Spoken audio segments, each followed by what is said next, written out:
gloria, Señor, y recibe la honra. En el nombre de Jesús, gracias, mi Dios. Amén y amén. Les invito, hermanos, para que podamos abrir la palabra del Señor, y en esta oportunidad lo vamos a hacer en el Evangelio según San Lucas, capítulo 5, versículo 27 y versículo 28. Evangelio según San Lucas, capítulo 5, versículo 27 y 28. ¿Lo tenemos? Ustedes son rápidos, ¿verdad? Los que vienen en Marte están bien adiestrados en la palabra, ¿verdad?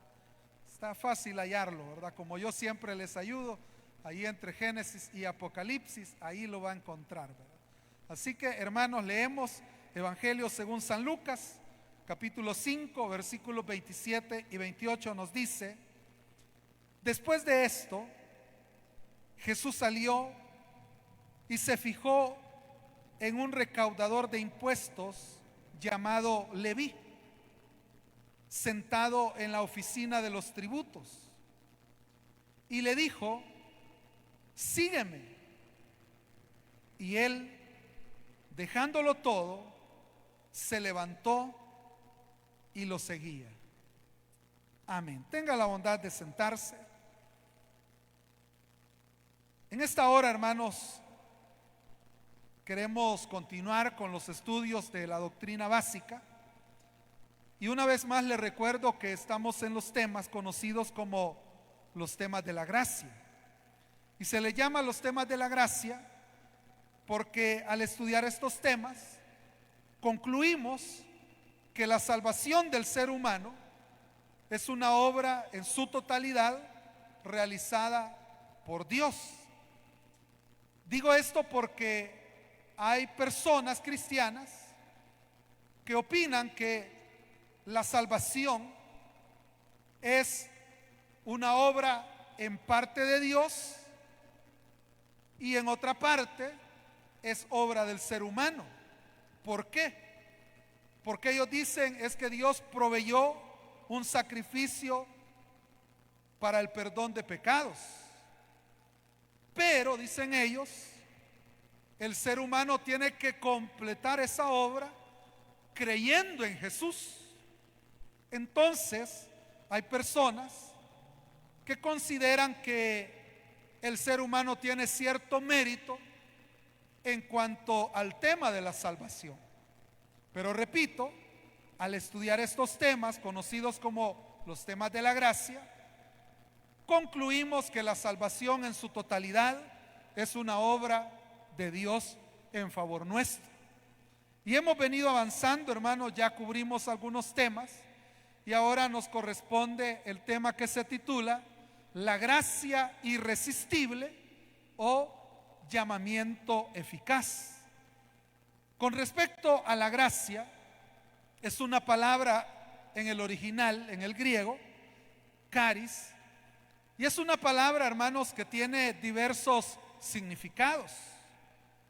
De ahí viene, por ejemplo, la palabra carismático. Hay personas que tienen diversos talentos.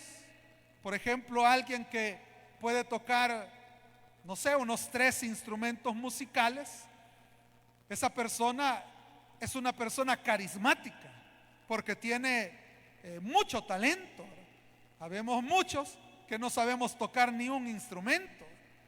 Y hay unos que saben tocar hasta 3, 4, 5 instrumentos. Son tremendos, ¿verdad? O hay personas que tienen habilidades en otras áreas de la vida. O por ejemplo, alguien, hermanos, que tiene el talento de hacer reír a la gente, ¿verdad? Y no necesariamente se dedica a ser un payaso, pero en cualquier reunión donde está hace reír a medio mundo. O sea, tiene esa gracia, ¿verdad? De hacer reír a la gente, de romper el hielo, ¿verdad? De quitar aquella seriedad. Entonces, la palabra caris o gracia tiene, hermanos, diversos significados, ¿verdad? Pero entre los muchos significados está, hermanos, el que tiene que ver con la salvación que nosotros hemos recibido de parte de Dios. Y en ese sentido se dice que la gracia es el favor de Dios hacia nuestra vida. Y que es, hermanos, el favor de Dios hacia nosotros sin que lo merezcamos, como Pablo lo describe. En esto se muestra el amor de Dios, dice Pablo, en que siendo aún pecadores, Cristo murió por nosotros. Es decir, que Cristo se ofrece en sacrificio, no porque lo mereciéramos, ¿verdad?, sino que nos amó a pesar que éramos pecadores. Eso es gracia. El hecho de que Dios ponga su mirada en nosotros sin merecerlo. Entonces, aquí estamos hablando del tema de la gracia.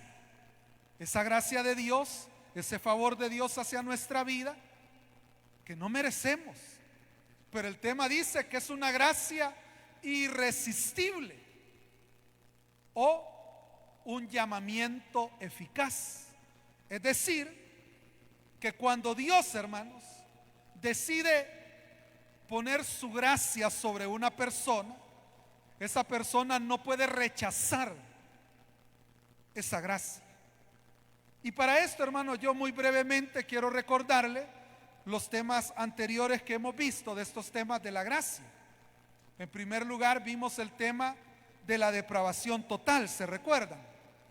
En ese tema estuvimos hablando que todos los seres humanos hemos ofendido a Dios, que todos los seres humanos hemos pecado y que el pecado nos aleja, nos distancia de Dios, y por eso la Biblia dice: por cuanto todos pecaron y están destituidos de la gloria de Dios. Pero también hablábamos, hermanos, entre estos temas, de cómo Dios decide elegir para salvación a un grupo de personas. Es decir, de toda esa humanidad destinada a una condenación, Dios decidió elegirnos a nosotros para salvación. Entonces, ahí hablábamos de la elección incondicional, hermanos. Entonces, ahí en ese tema enseñábamos de que Dios, hermanos, puso su mirada en nosotros desde antes de la fundación del mundo, y que nos eligió no por mérito, sino porque simplemente fue su voluntad.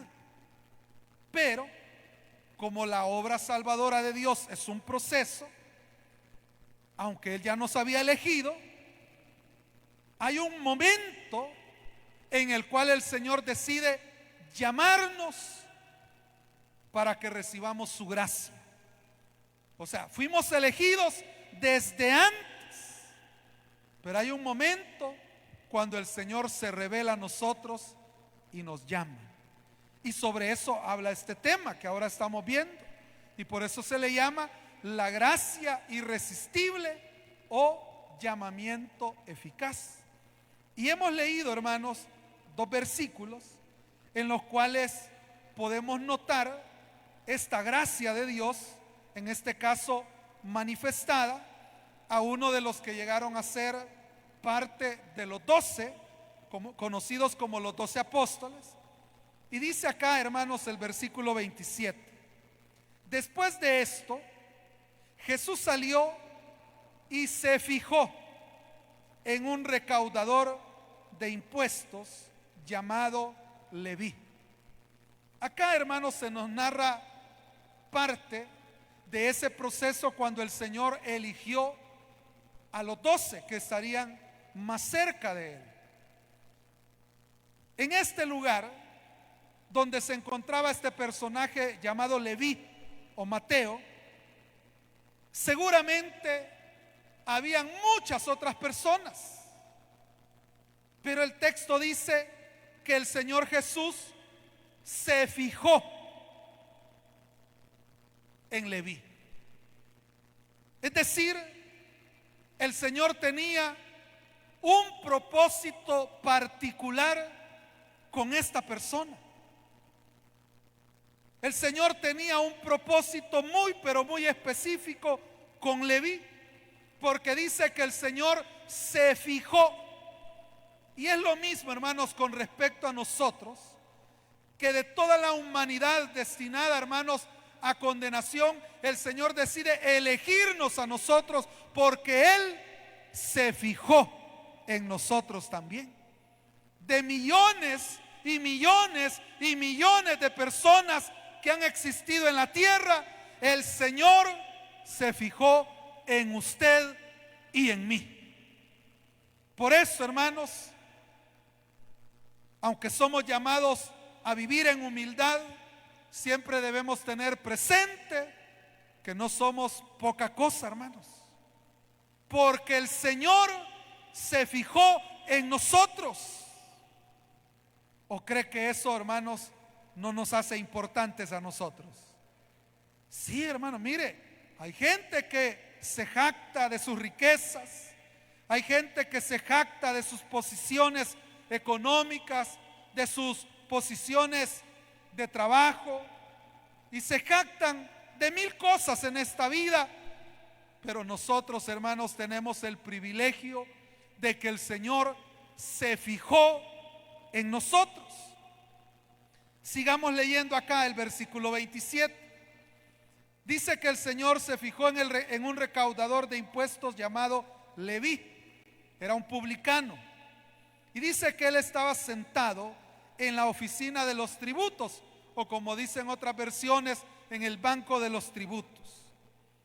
Los publicanos o cobradores de impuestos, cuando se hace referencia a ellos, en la Biblia se destacan dos cosas. Una, que siempre eran señalados con desprecio. De tal manera que cuando se hacía mención de los publicanos, casi siempre decían publicanos y pecadores. Y a Jesús lo acusaban de que él se juntaba con publicanos y pecadores. Entonces, una característica de los publicanos es que eran personas despreciadas en su contexto social.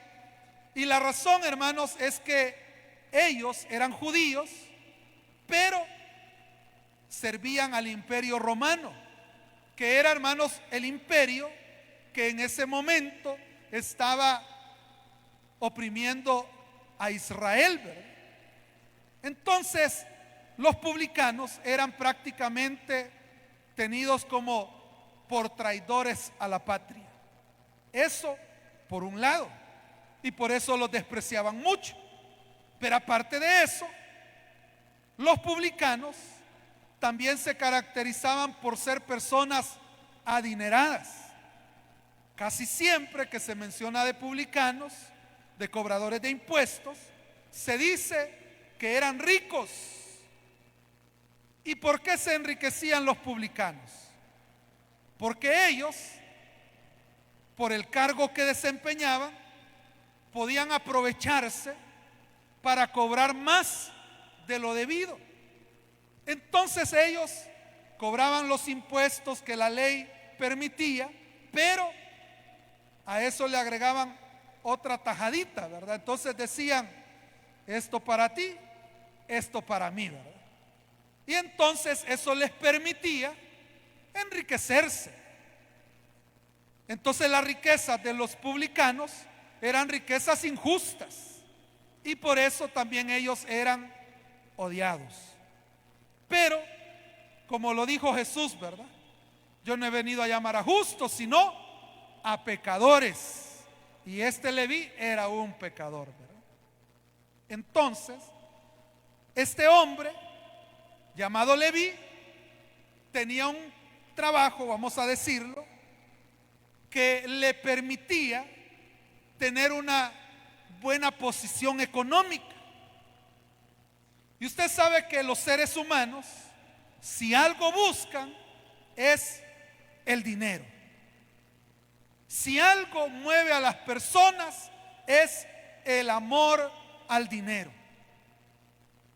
Y cuando alguien está en un trabajo donde gana mucho dinero, no le será muy fácil dejarlo, no le será muy fácil salir de ese trabajo.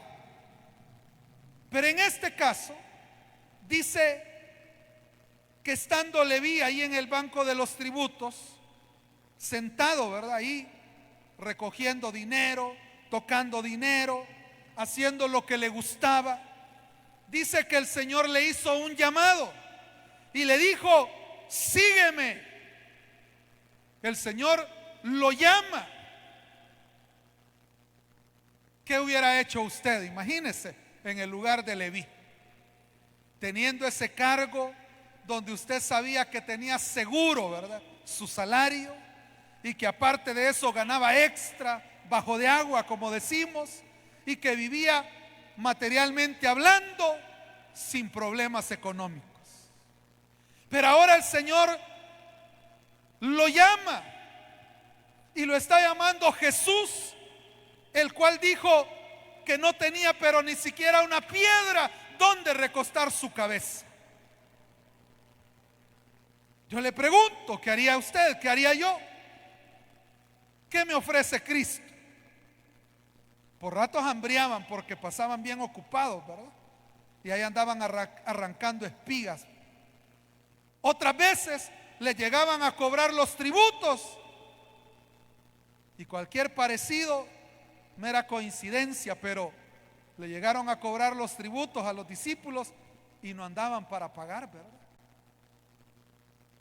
Y le fueron a decir a Jesús: Señor, nos están cobrando. ¿Y qué hizo Jesús? Se metió la mano a la bolsa y le dijo: anda a pagar. No, ¿verdad? Le dijo a Pedro: ve y tira el anzuelo, y el primer pez que agarres, ábrele la boca y ahí vas a hallar el dinero para que pagues. ¿Qué detalle le quiero mencionar yo? Que Jesús tampoco andaba plata, hermano. Por eso le digo, cualquier parecido, mera coincidencia, ¿verdad? Jesús no le estaba ofreciendo a Leví una vida de abundancia. No le estaba diciendo: Leví, sígueme, y esa plata que tú tienes es nada comparado con toda la plata que yo te voy a dar. No, o sea, después de andar manejando plata, Leví iba a andar con las bolsas vacías. ¿Por qué le menciono todo esto? Porque si uno lo ve desde lo humano, cualquiera hubiera rechazado el llamado de Jesús. Cualquiera hubiera rechazado. El Señor le hubiera dicho: Leví, sígueme. Y Leví hubiera dicho: no, hombre, sí, mírenle las sandalias que anda todas acabadas. No, yo ando de las buenas. Con solo verle la ropa al Señor, ¿verdad? Dijo: no, hombre, yo me he visto bien. Y ellos cómo andan, ¿verdad? No, aquí estoy bien. En lo humano, ¿verdad? Así hubiera sido. Pero esa no fue la reacción de Leví, sino que en el versículo 28 dice: y él, dejándolo todo, se levantó y lo seguía. Así es la gracia irresistible o llamamiento eficaz.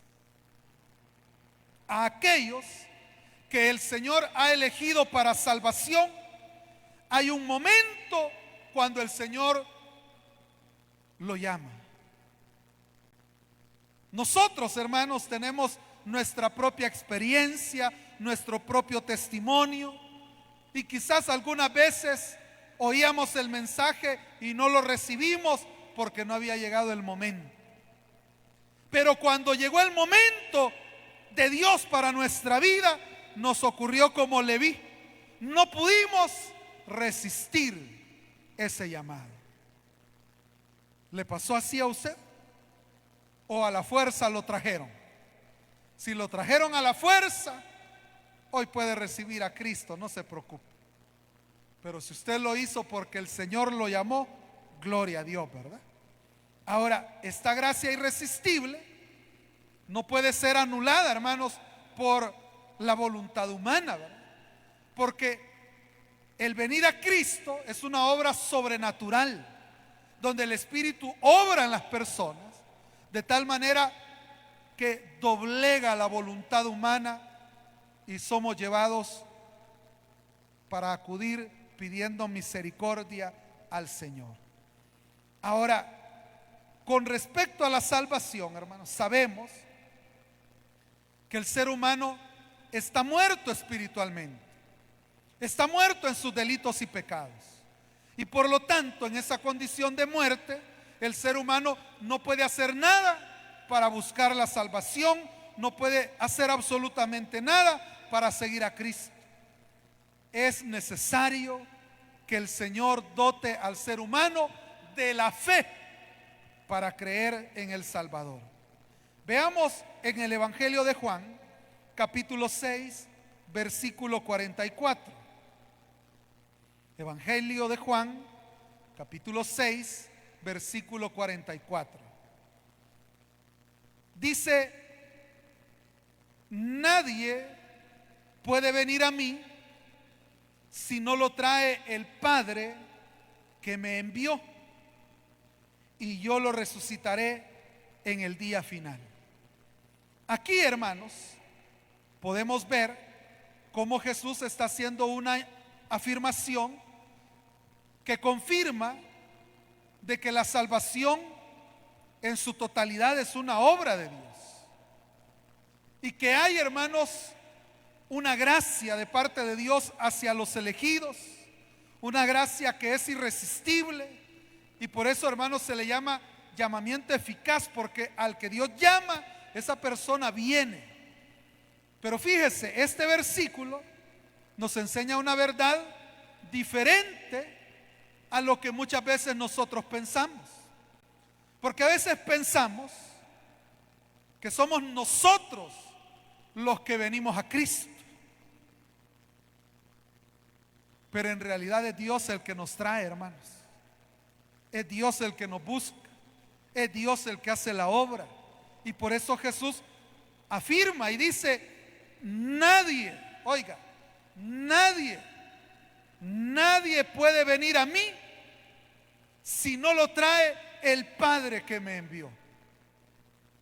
¿Por qué usted y yo nos entregamos a Cristo? ¿Por qué usted y yo creímos en Él? ¿Por qué usted y yo lo recibimos como Salvador? Porque el Padre nos trajo hacia Él. No es por voluntad nuestra, es la intervención sobrenatural del Señor. Es Dios, hermanos, quien mueve al ser humano a un arrepentimiento. Usted sabe que para venir a Cristo, Dios produce en nosotros un arrepentimiento, ¿verdad? Nos hace tener la convicción de que somos pecadores, de que hemos ofendido a Dios, y entonces decimos: Señor, es cierto, te he fallado, te he ofendido. Porque el Señor produce en nosotros el arrepentimiento, y el Espíritu Santo es el que nos hace nacer de nuevo, es decir, nos transforma de tal manera que después que deseábamos solo lo malo, ahora deseamos agradar al Señor. Pero ¿quién hace eso? Lo hace el Espíritu Santo. Y luego, hermanos, el Espíritu Santo también nos concede, oiga, nos concede la voluntad de desear lo bueno. Entonces, el Espíritu Santo es el que hace la obra para que ahora nosotros deseemos venir a Cristo. No es usted, no soy yo, es una obra de Dios. Leamos, hermanos, en Hechos capítulo 16, versículo 14. Hechos 16, 14. Aquí vemos, hermanos, cómo recibimos de parte de Dios la voluntad para creer en Jesús por esa gracia irresistible, ¿verdad? Por esa gracia de Dios. Hechos 16, 14 nos dice: una de ellas, que se llamaba Lidia, adoraba a Dios, era de la ciudad de Tiatira y vendía telas de color púrpura. Mientras escuchaba, el Señor le abrió el corazón para que respondiera al mensaje de Pablo. Otra versión dice para que estuviera atenta. Pero usted puede ver cómo dice que Lidia estaba escuchando lo que Pablo hablaba. Obviamente, en ese lugar habían otras personas escuchando la enseñanza de Pablo. Pero la escritura dice que Dios a quien le abrió el corazón fue a Lidia. Entonces usted puede ver cómo el tener esa voluntad de querer venir a Cristo, de recibir el mensaje, es una obra de Dios. Fue Dios quien le abrió a usted también el corazón, como lo hizo con Lidia. Porque usted y yo, hermanos, también teníamos cerrado nuestro corazón, ¿verdad? Yo no sé si usted se recuerda, pero quizás usted era de aquellos que lo invitaban y decía: no, gracias, yo no necesito de eso. Eso es para otro, pero yo no estoy loco. Y usted ponía mil excusas porque su corazón estaba cerrado. Pero hubo un día que la gracia de Dios se derramó, ¿verdad? Y Dios abrió nuestro corazón y no pudimos resistir al llamado del Señor. Leamos Filipenses capítulo 1 versículo 29. Filipenses 1:29 dice: porque a ustedes se les ha concedido no solo creer en Cristo, sino también sufrir por Él. Aquí está diciendo que a los filipenses se les había dado el privilegio de sufrir por Cristo.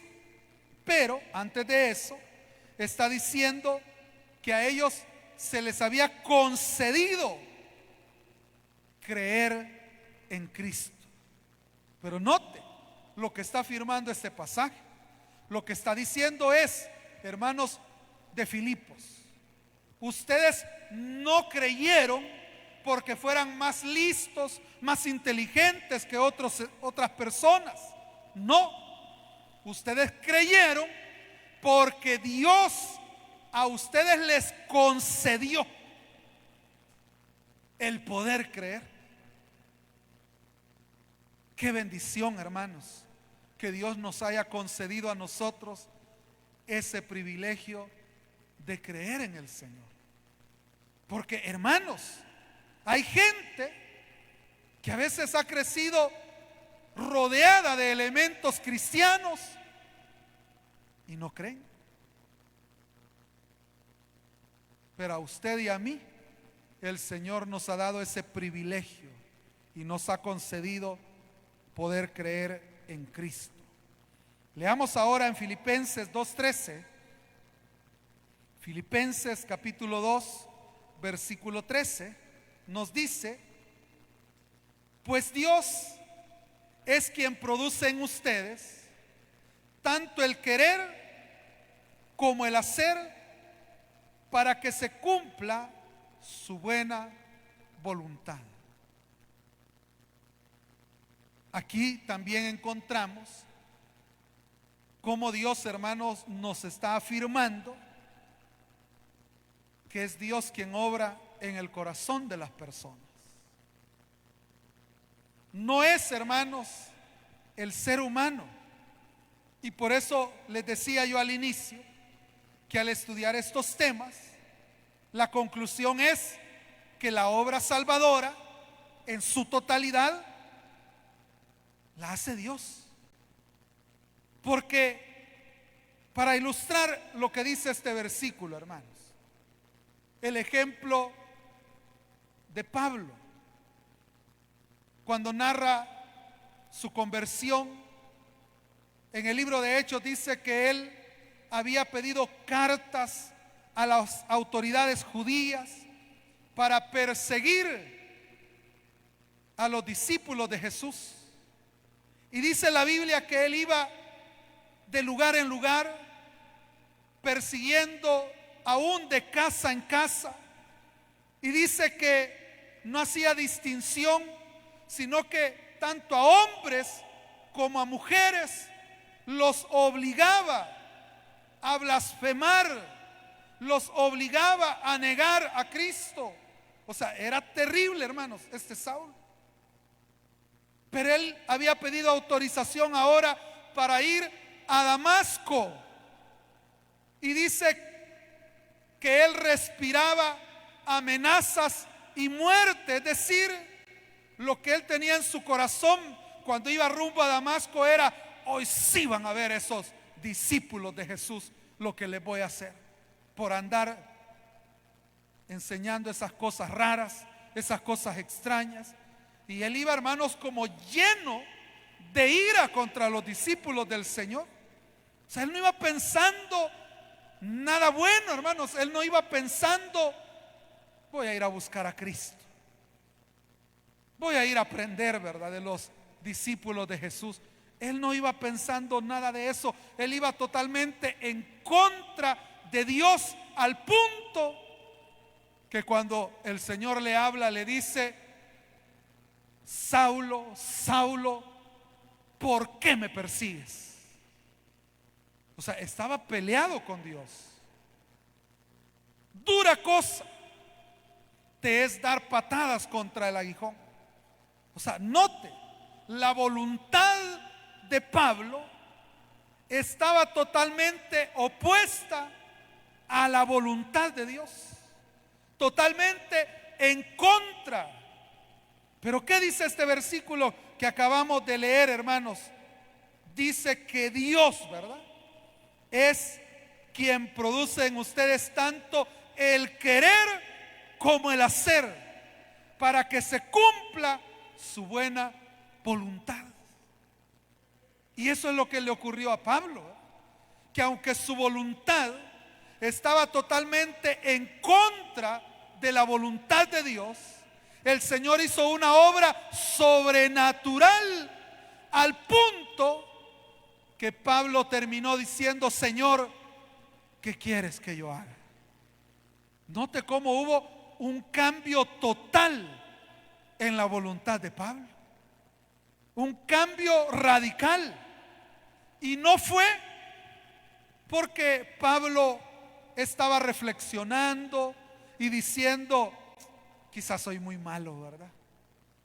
Quizás le voy a dar una oportunidad a esos hermanitos, ¿verdad?, que algunos de ellos son buena gente.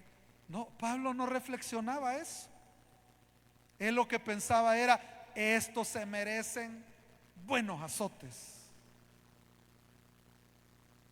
Pero el Señor produjo un cambio radical.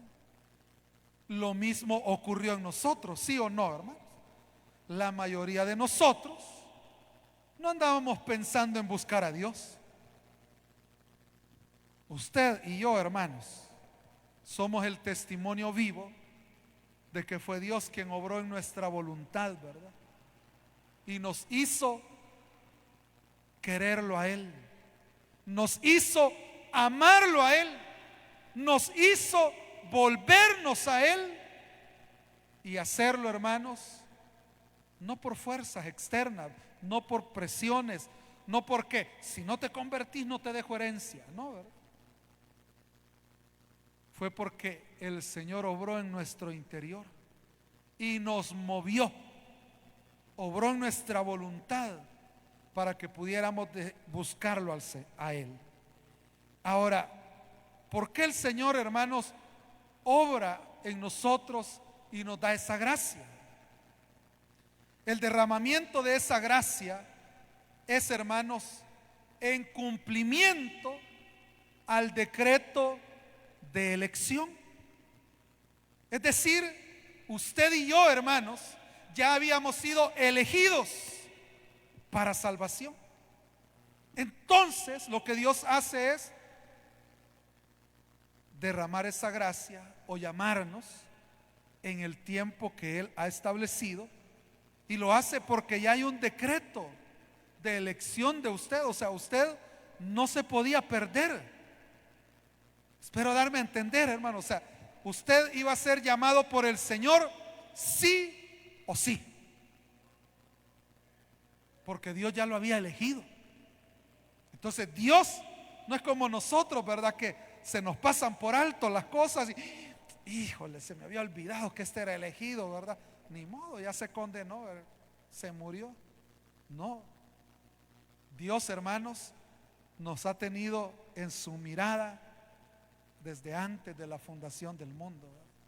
Y así como llegó directamente, ¿verdad?, donde le vi, el Señor Jesús no anduvo dudando.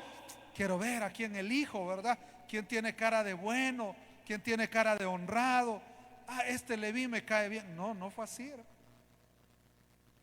Hay un decreto de elección. Y entonces cuando Dios nos llama es porque se está dando cumplimiento a ese decreto de elección. Leamos, hermanos, Juan capítulo 10, versículo 16. Juan capítulo 10, versículo 16 dice: tengo otras ovejas que no son de este redil, y también a ellas debo traerlas. Así ellas escucharán mi voz, y habrá un solo rebaño y un solo pastor.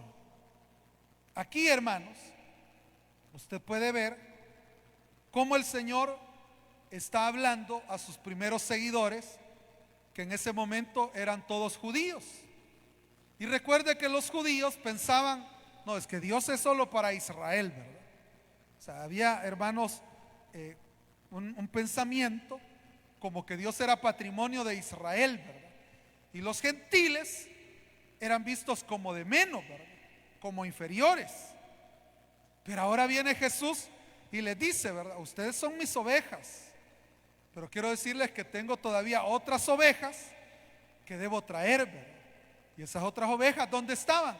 En la gentilidad, ¿verdad? Y el Señor dice que las va a traer, y al traerlas, bueno, al traerlas, ¿verdad?, dice que ellas van a escuchar su voz.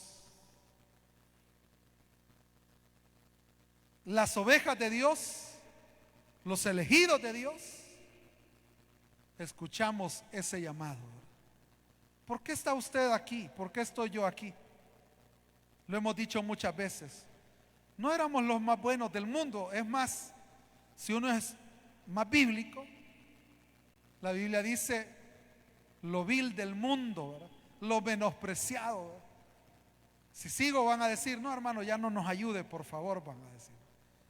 Pero lo que queda claro es que Dios no nos llamó por ser lo mejorcito, por ser buenos, sino precisamente por ser pecadores, ¿verdad?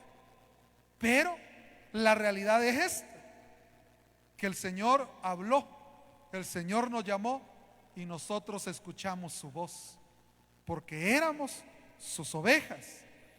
Y dice, habrá un solo rebaño y un solo pastor, ¿verdad? ¿Cuántos pueblos tiene Dios? Uno, hermanos. ¿Cuántos rebaños tiene Dios? Uno. Y Él es el único pastor. Y ese rebaño está formado por judíos y gentiles que creemos en Cristo, hermanos. En Hechos, capítulo 13, versículo 48, dice: al oír esto, los que no eran judíos se alegraron y celebraron la palabra del Señor, y creyeron todos los que estaban destinados a la vida eterna. Aquí mire, ya se habla de que habían gentiles, ¿verdad?, los que no eran judíos, o sea, pero eran ovejas del Señor ya, ¿verdad? Pero el detalle, hermanos, que le quiero destacar en este versículo sobre todo, es la parte donde dice: y creyeron todos. Y note, no dice los inteligentes, ¿verdad? No dice que creyeron los listos, no dice que creyeron los sabios, no. Dice que creyeron los que estaban ordenados para vida eterna. Y por eso le decía que esta gracia se otorga, hermanos, en cumplimiento al decreto de elección, ¿verdad? Es decir, en este pasaje se habla de que habían personas que habían sido ordenadas para vida eterna y seguían como impíos, ¿verdad? Como paganos, como incrédulos. Pero ahora les llegó el llamado del Señor. Y como eran elegidos, oyeron la voz del Señor, oyeron el llamado, y así como Leví, así como nosotros, también siguieron al Señor, porque habían sido ordenados para vida eterna. Leamos otro pasaje, Romanos 8, 29 al 30. Aquí, hermanos, vamos a notar cómo hay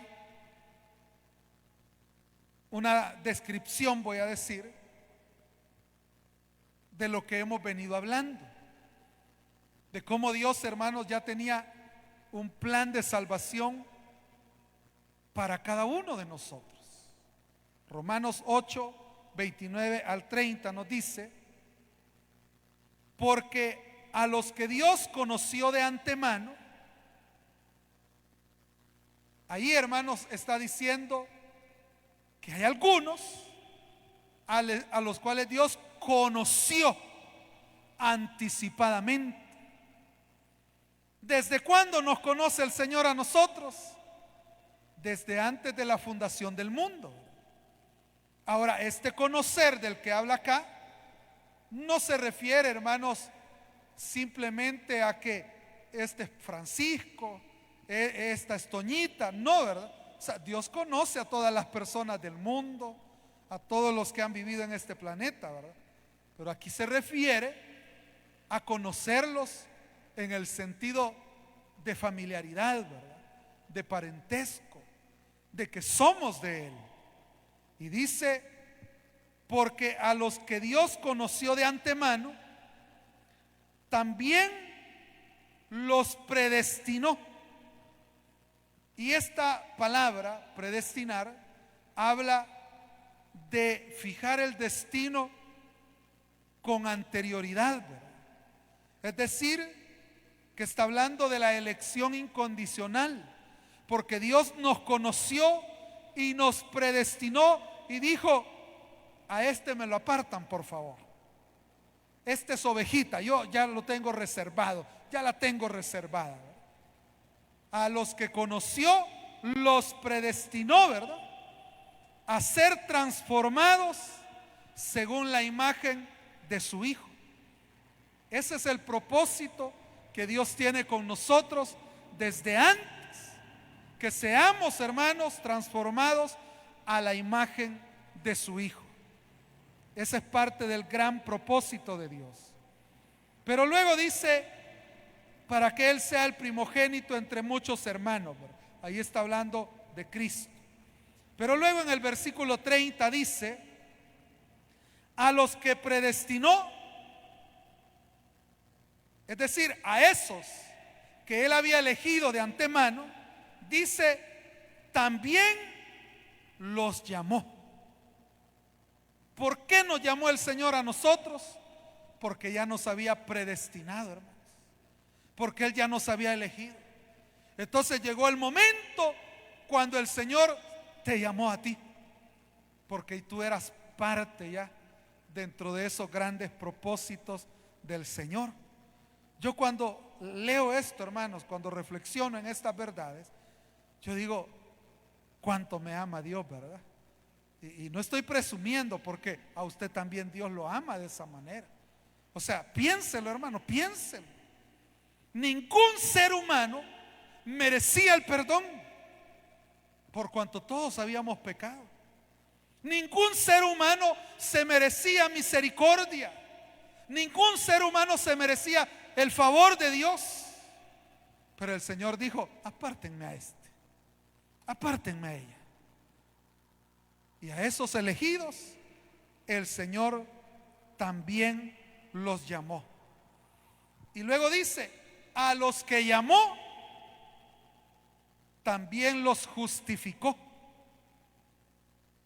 Y a los que justificó también los glorificó. Vea cómo es Dios el que hace todo el proceso de la salvación. Y por eso le digo, nosotros, hermanos, como seres humanos, solo somos receptores, solo somos beneficiarios. ¿Por qué? Porque el Señor lo ha hecho todo, hermano. Fue Él quien nos conoció desde antes. Fue Él el que nos predestinó. Fue Él el que nos llamó. Y luego dice, fue Él el que nos justificó, ¿verdad? Y dijo, ustedes pecaron, ustedes fallaron, ustedes ofendieron, pero yo los declaro sin culpa a ustedes. Yo les declaro a ustedes libres de toda culpa y por lo tanto ya no me deben nada. Piénselo, en todo ese proceso, ¿qué hizo usted? ¿Qué hice yo? Todo lo hizo Dios. Entonces usted y yo solo somos beneficiarios. Y a veces todavía queremos pelear con Dios, ¿verdad, hermanos? Porque quizás no nos respondió algo como queríamos, ¿verdad? Y no nos damos cuenta lo maravilloso que ha sido Dios. Porque no mereciendo nada, Él nos otorga esa gracia irresistible o llamamiento eficaz para cumplir el decreto de elección que Él había hecho. Ahora, ¿qué debe producir en nosotros, hermanos, al comprender estas verdades? Yo ya lo he dicho otras veces. Lo que debe producir en nosotros es agradecimiento al Señor. O sea, alguien que comprende esto, hermanos, debe estar entregado de lleno al Señor y decirle: Señor, yo te ofrezco mi vida totalmente. Y eso es lo que dice Pablo escribiendo a los romanos también en el capítulo 12, cuando dice que debemos ofrecerle al Señor nuestras vidas en sacrificio vivo, santo y agradable. O sea, todo aquel que en verdad, hermanos, comprende estas verdades, no se mide para honrar al Señor, porque sabe que no tiene cómo pagarle. La pregunta sería: ¿hay gratitud en nuestros corazones? ¿Hay gratitud en nuestra vida? ¿O todavía queremos ponerle condiciones al Señor? Que Dios nos ayude, ¿verdad, hermanos?, a vivir agradecidos. Pero quiero finalizar con un detalle más. Le invito a leer Mateo 27, versículos 24 y 25. Con esto vamos a finalizar. Mateo 27, versículos 24 y 25 nos dice: cuando Pilato vio que no conseguía nada, sino que más bien se estaba formando un tumulto, pidió agua y se lavó las manos delante de la gente. Soy inocente de la muerte de este hombre, dijo. Allá ustedes.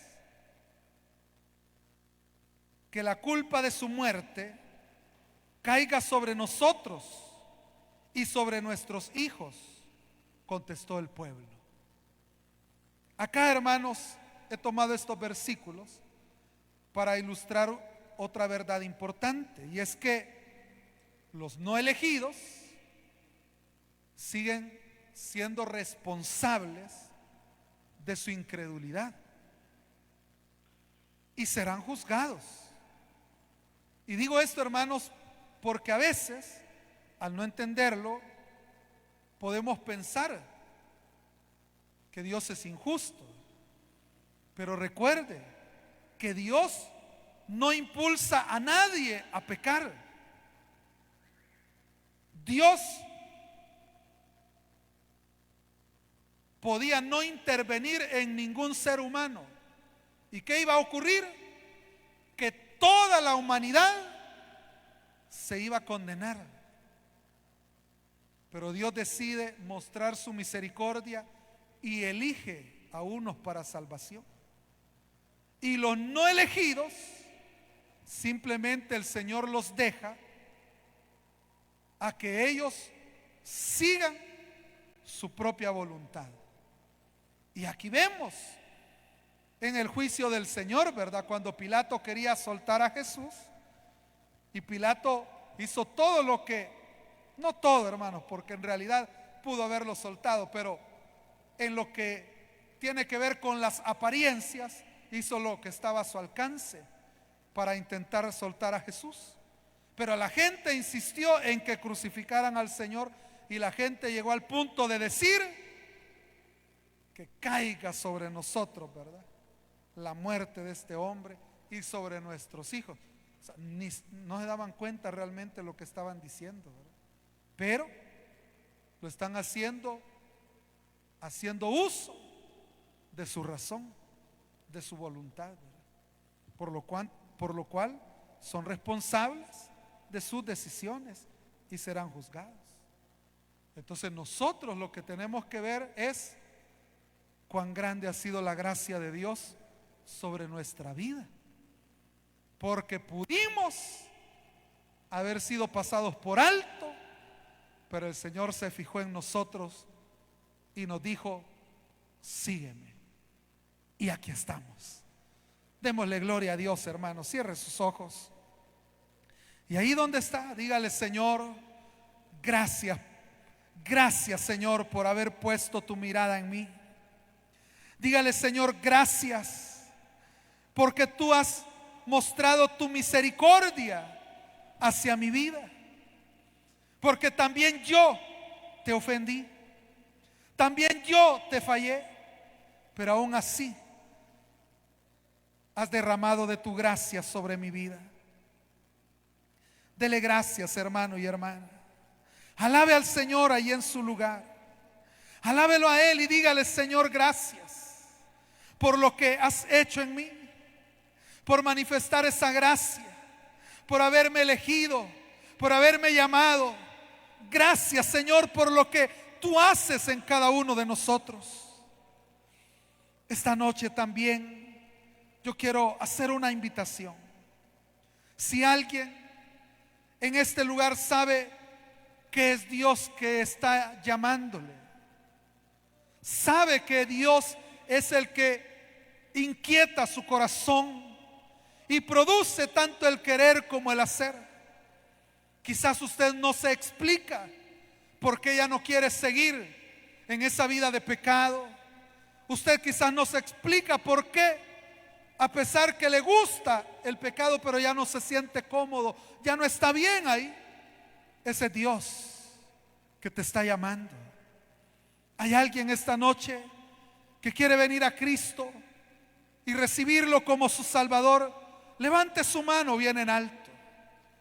¿Hay alguien? Rinda su vida al Señor. Deje que el Señor cumpla hoy ese propósito. ¿Hay alguien esta noche que se levanta de su silla y viene a Cristo? Queremos orar por usted. Invitamos también, si hay alguien que necesita reconciliarse, si hay alguien esta noche que necesita reconciliarse, levántese de su silla, venga al Señor, que sabe que es un elegido y que Dios le ha llamado, pero que no está viviendo como debe vivir, pero hoy quiere volver a empezar. ¿Hay alguien esta noche que viene a Cristo por primera vez o se reconcilia? Levante su mano. Vamos a orar por usted. Finalizo este llamado. Hago la última invitación. Si usted necesita venir a Cristo, hoy es el momento. Vamos a orar. Gracias te damos, Señor, una vez más por ese amor tan grande que tú has tenido hacia nosotros. Gracias por habernos elegido y por tomarnos para tu gloria, Señor. Ayúdanos a vivir agradecidos cada día de nuestra vida. Ayúdanos a honrarte, Señor. En el nombre de Jesús te damos gracias. Amén, Señor. Y amén. Que el Señor les bendiga, amados hermanos.